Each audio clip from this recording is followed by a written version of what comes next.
we're back, and I think we could fit all the rest of this in one more video. We'll be done with Kant Aesthetics, and we'll move on to Schopenhauer in the next series.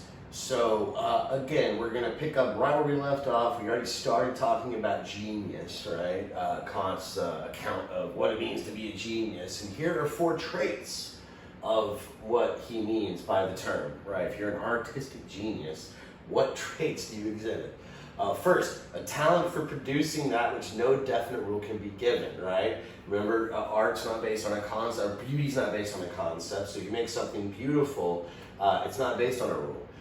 So this is not a mere aptitude, it's not a skill in that sort of sense, but it requires originality, right? You have to be a unique individual. You have to see something that no one else kind of sees. You have an inspiration that is unique to you, and because it's not based on something that's objective, like a concept would be, right? The experience of beauty is objective, but the object itself would be original, right? Its products must be models. In other words, they have to be exemplary, not springing from imitation, but serving as a rule for others. So the genius, he's the one that establishes, he's a sexist, so it's going to be a he. I don't know if he would ever allow for a woman to be a genius. I could be wrong about that, but I'm going to go on a limb and say he's a sexist. But yeah, he's not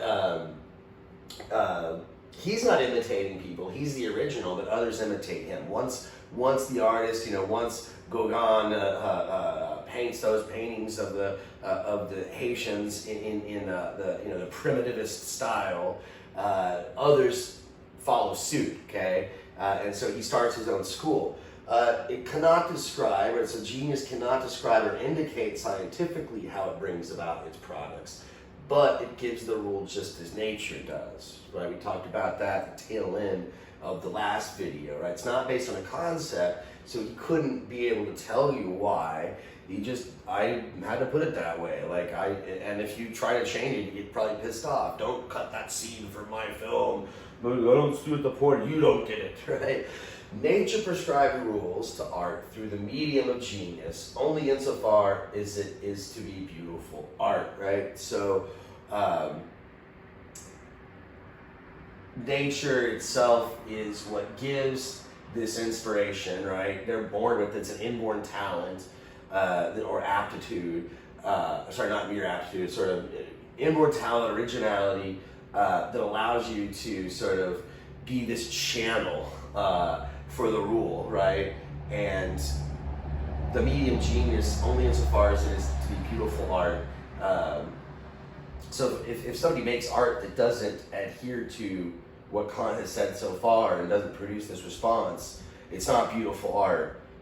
Then therefore it's not produced by genius, and therefore it's not channeled through nature. It's not channeled through him by nature.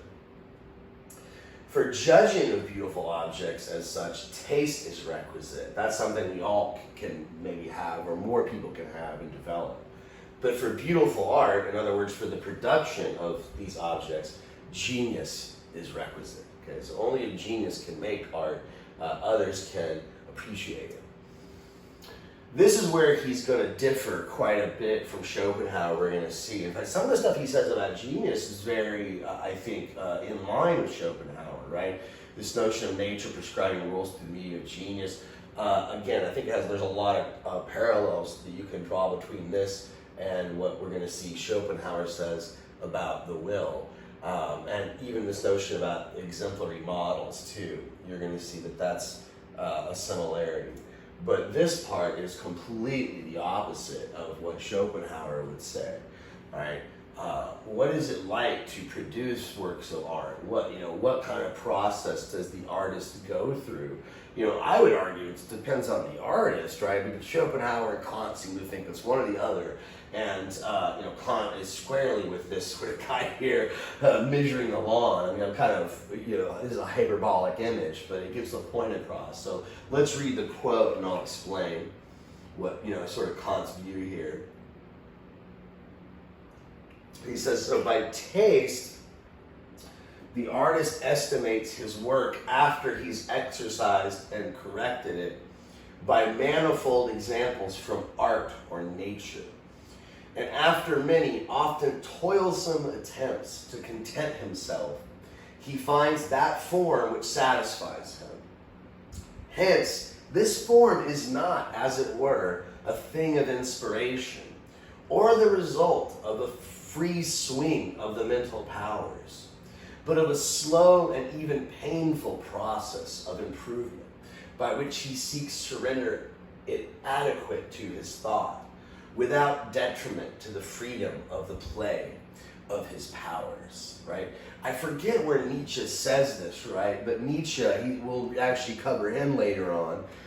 He says this about Beethoven. He didn't like Beethoven's music too much. I think this is either from one of his later works, the Case Against Wagner, or it might actually be in Beyond Good and Evil, where Nietzsche talks about how you can just, in Beethoven's music, you can hear his footsteps pacing back and forth on the his apartment floor or whatever, and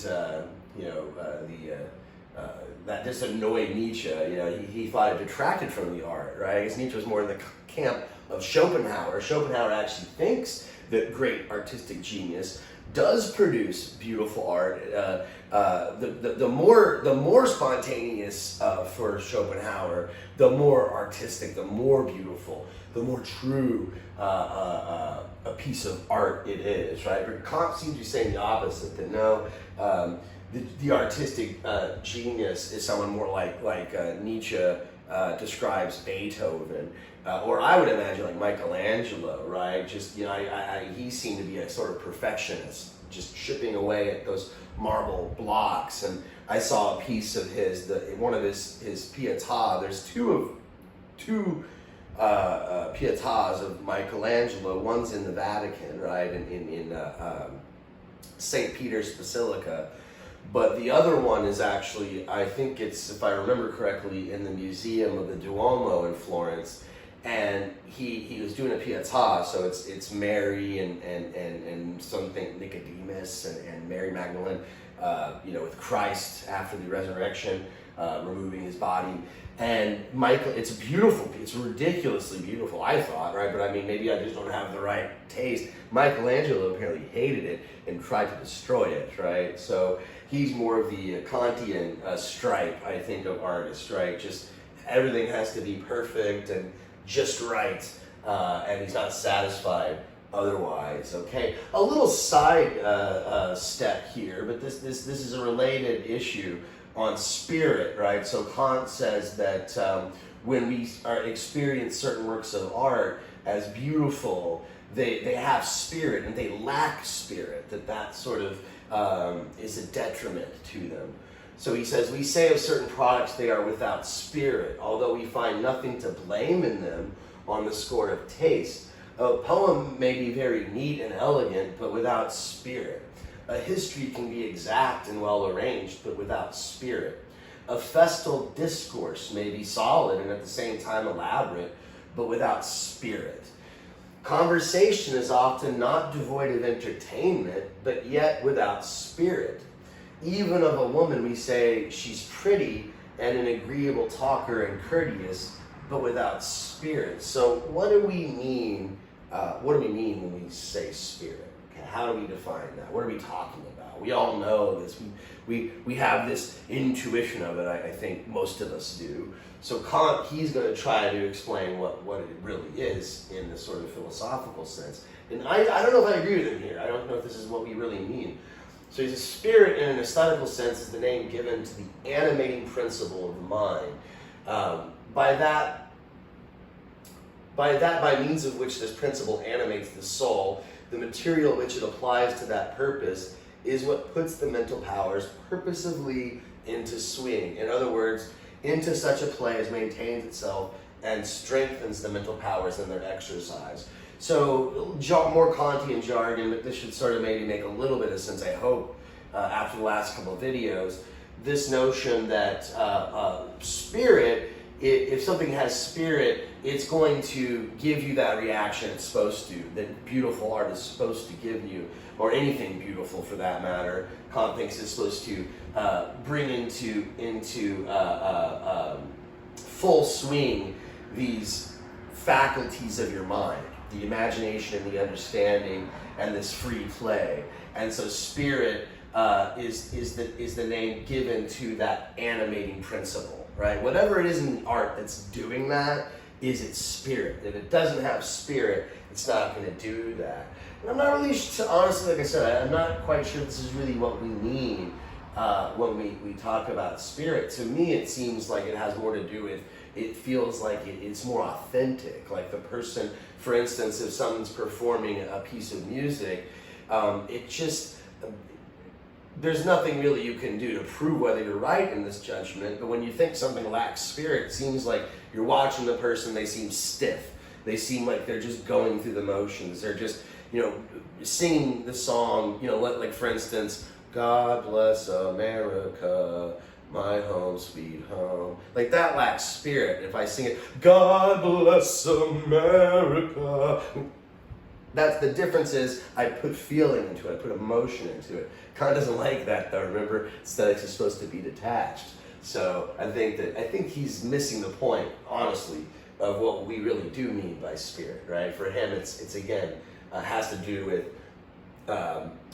bringing forth this sort of response in the subject, right? This free play of the imagination. And this, I do like what he says. I tend to agree. I mean, the word genius thing is thrown around a bit, but what he says about inspiration in this quote is great. I think it kind of makes a good point here. There's a lot of controversy, like now we talk about cultural appropriation, and I think that there's maybe even in a different sense you can talk about artistic appropriation, not necessarily culturally, but artistically, artists ripping off other artists. And for Kant, there's a way to do this that's right. Okay, it's okay to be inspired and to take other things from another genius. That doesn't detract from your genius, but the way you do it has to be your own. So again, I kind of like this quote, and I like the sentiment. Genius is the exemplary originality of the natural gifts of a subject in the free employment of his cognitive faculties.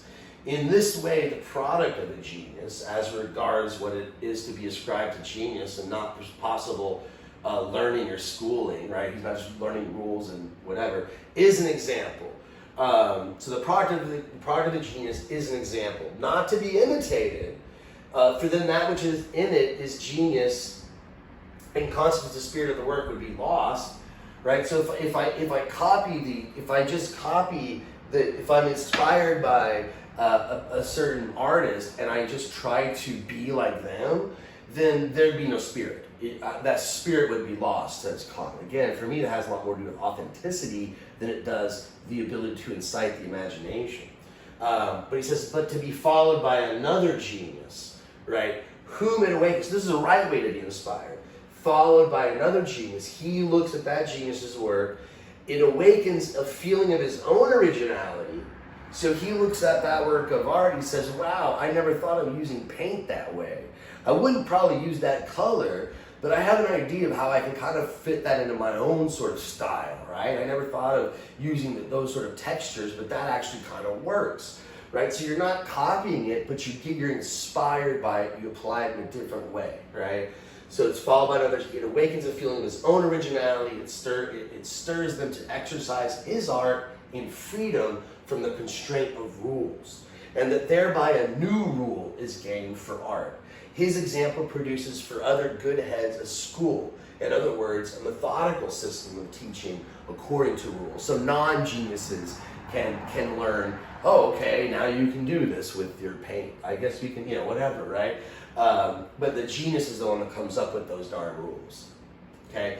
So I think, to me, in music, you might think of how, the early blues musicians in the United States influenced some of the early British rock groups, right? So you had people like Muddy Waters and Howlin' Wolf, right? Who were very influential to the sort of British invasion acts like the Rolling Stones and others. And so you had people like the Rolling Stones who in turn would influence people like James Brown, right? Who really started off more as an R&B singer and then got into more funk, right? And so there's this sort of back and forth where they're exploring their own musical interests, but they're being inspired by others and sort of making it their own and incorporating it to what they're sort of already doing. That's more authentic, that doesn't lack spirit, and it's not a mere imitation, right? It's genius inspiring genius. Okay? And I think that's all he says about genius now, so we can move on to sort of, his hierarchy here of art, right? I think it might be maybe some more stuff later on. I don't think so. I think this is it for genius, for artistic genius. And now we're going to talk about sort of, for Kant, there's this kind of ranking. I've always had problems with this, and music's the better one, and poetry's below it. And it seems sort of silly to me to philosophically rank them in any objective way, right? And you're going to see it's funny when we get to Schopenhauer, as inspired as he is by Kant. His hierarchy is almost the reverse of what Kant says here, right? But where does he go with these three kinds of beautiful art? Not that far. We're skipping a lot of material here to kind of wrap things up. But he starts by conceptualizing or sort of laying down these sort of three different types or three different categories of beautiful art, right? And they correspond, interestingly enough, to the three ways in which we are able to communicate our thoughts and our ideas, right? So we're all, for Kant, rational agents.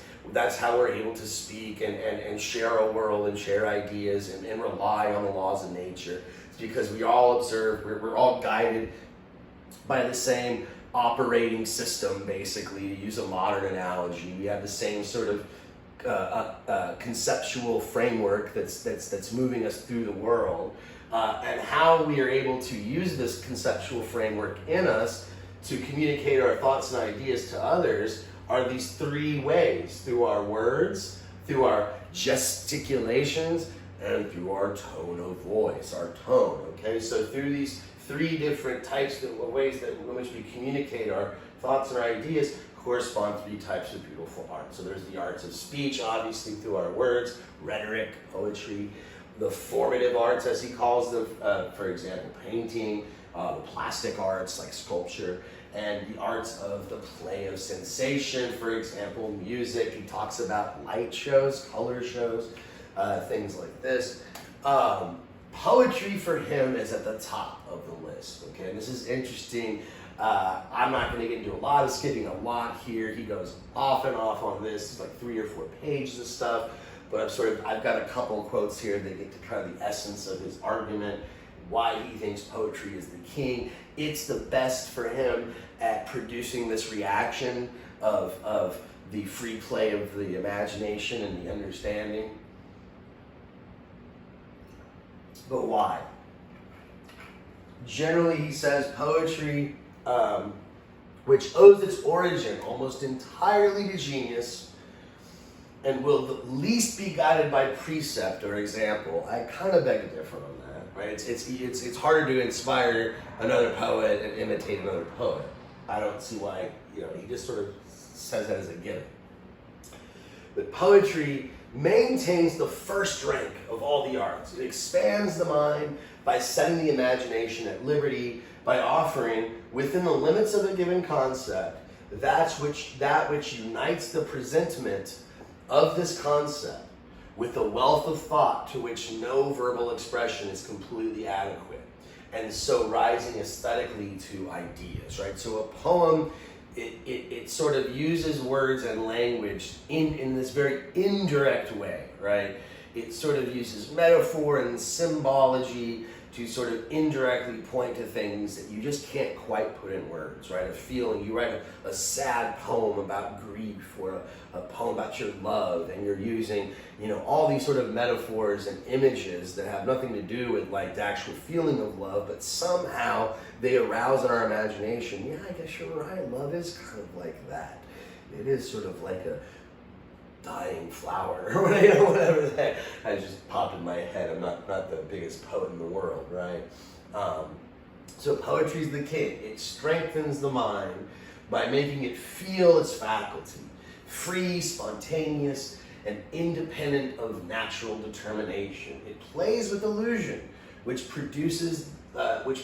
produces with pleasure, right? Plato would say, that's not good, illusion, that's bad. but without deceiving by it. It's not deceptive, as Plato warns us, right? For it declares its exercise to be mere play. When you read a poem, you know you're reading a poem. You know it's not to be taken literally, okay? You expect it to be metaphorical. You expect it to not be, a factual account, okay? So it declares itself to be mere play, which, however, can be purposively used for or by the understanding. In poetry, everything proceeds with honesty and candor. It declares itself to be mere entertaining play of the imagination, which wishes to proceed as regards form in harmony with the laws of the understanding. Okay? So we know that it's a poem, we know that it's symbolic, and so it sort of gives us that freedom to sort of have fun with it, to sort of explore different interpretations of it, and our understanding doesn't get disburdened by this because our understanding is sort of cool with it. It's not taken aback. It knows the game. It knows the rules of the game of poetry, right? And it doesn't take it so seriously and disburdened by it. This is ultimately Kant's point, right? But how about the rest of the arts? How does Kant rate, music, right? The art of tone, as he puts it. He says, as far as it comes to charm, which, remember, he doesn't have much, he thinks charm is actually a detractor from beauty, but charm and mental movement, which actually is important, mental movement, the movement of the faculties, it actually is second, okay? But in other regards, it's pretty low.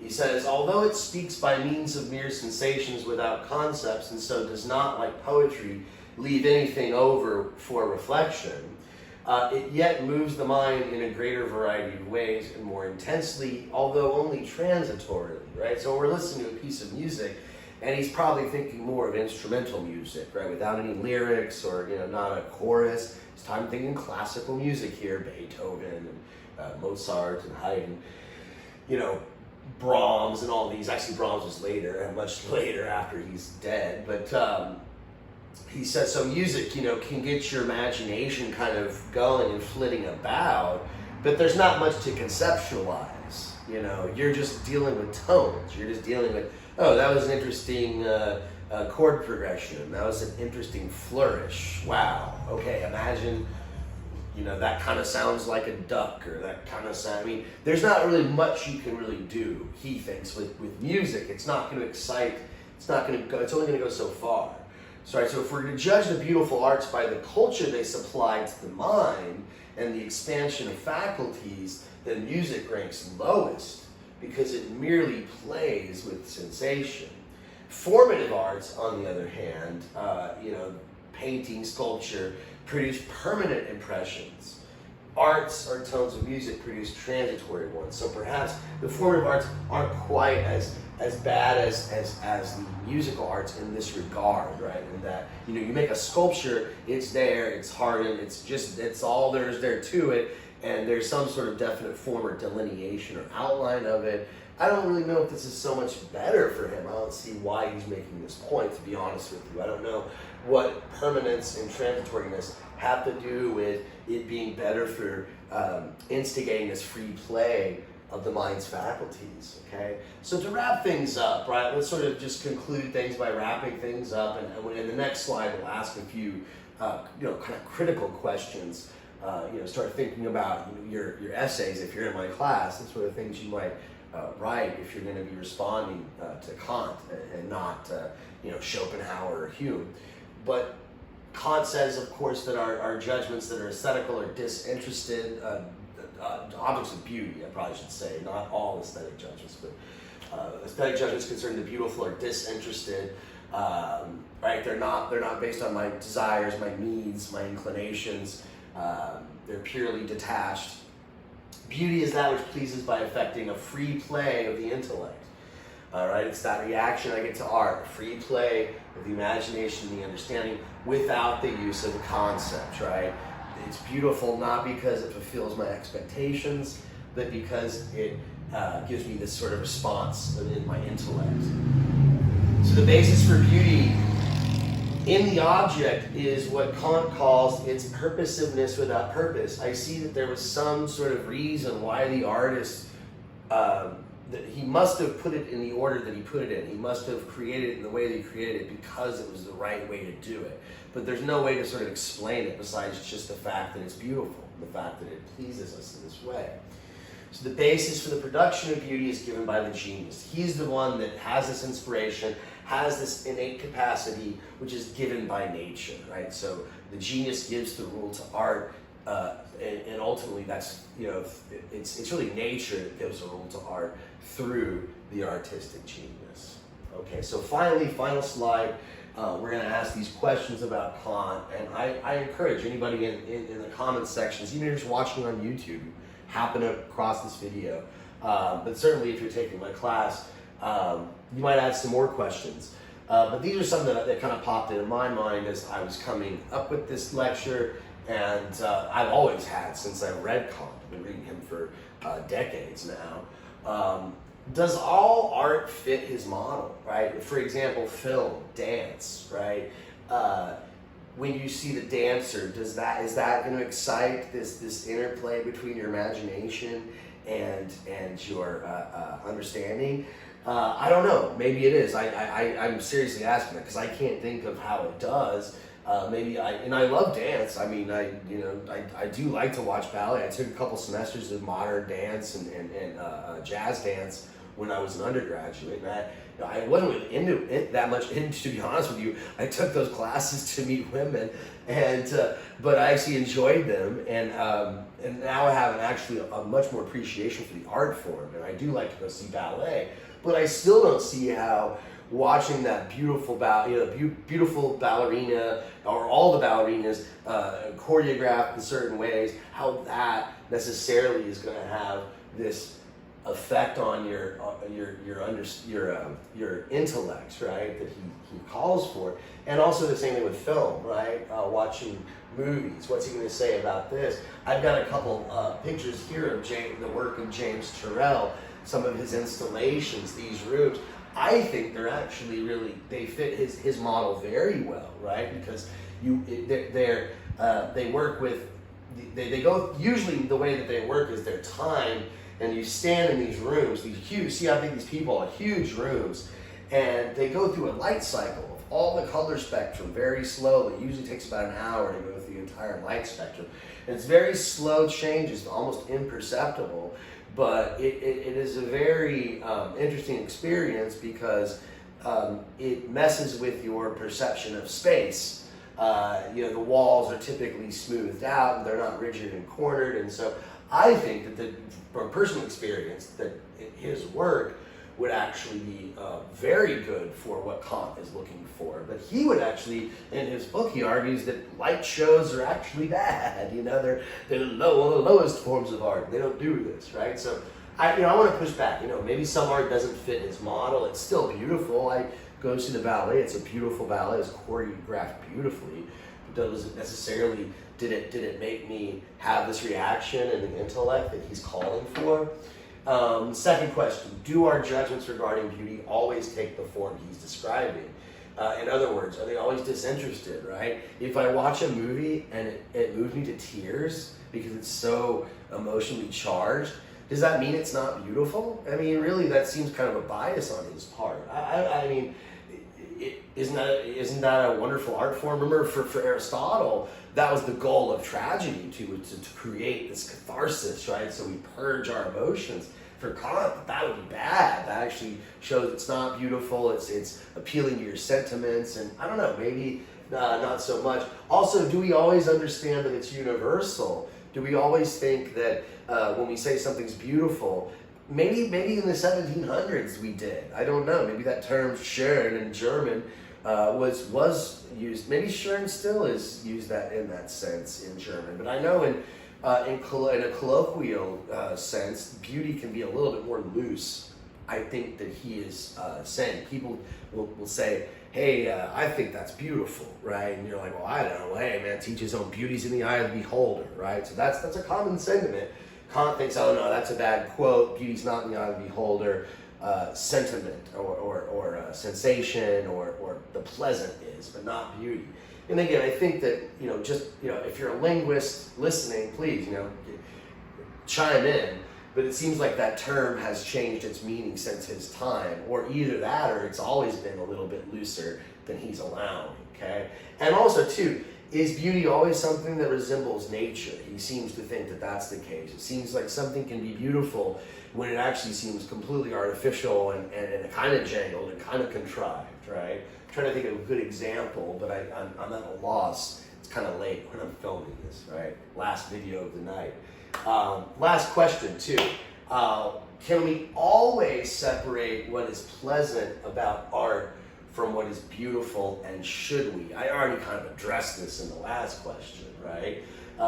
Do aesthetic judgments of beauty always have to be disinterested? Should they be disinterested? Again, just because something makes you laugh doesn't mean it's less artful. Because the giggles made you biased into liking it? Is it because something made you cry? Does that mean it detracts from its artistic merit? I think these are things that are pretty questionable claims on his part, right? Don't think that art has to always give you this calm, reflective, meditative, intellectual reaction to be art.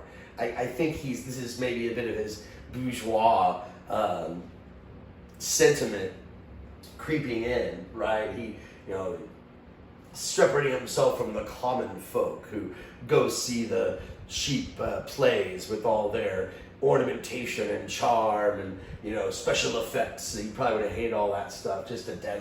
He probably would have hated all the Marvel comic movies with all the special effects, and, it would be awful for him, right? But I think, again, just because something entertains you doesn't necessarily, although it sometimes does, detract from its artistic beauty. So I think he's got a point, obviously, with some of these claims, but perhaps he takes them a bit too far, right? And perhaps he's assuming a lot more universality than actually exists. All right, so I'll shut up there. I'll stop there. This is all we're going to say for Kant now. He'll probably pop up and rear his ugly head throughout the rest of the semester, right? I try to keep referencing previous philosophers we've covered already and to even preview a little bit of what's ahead. So we'll end the video here and look forward to Schopenhauer videos coming up pretty soon. All right, thanks a lot.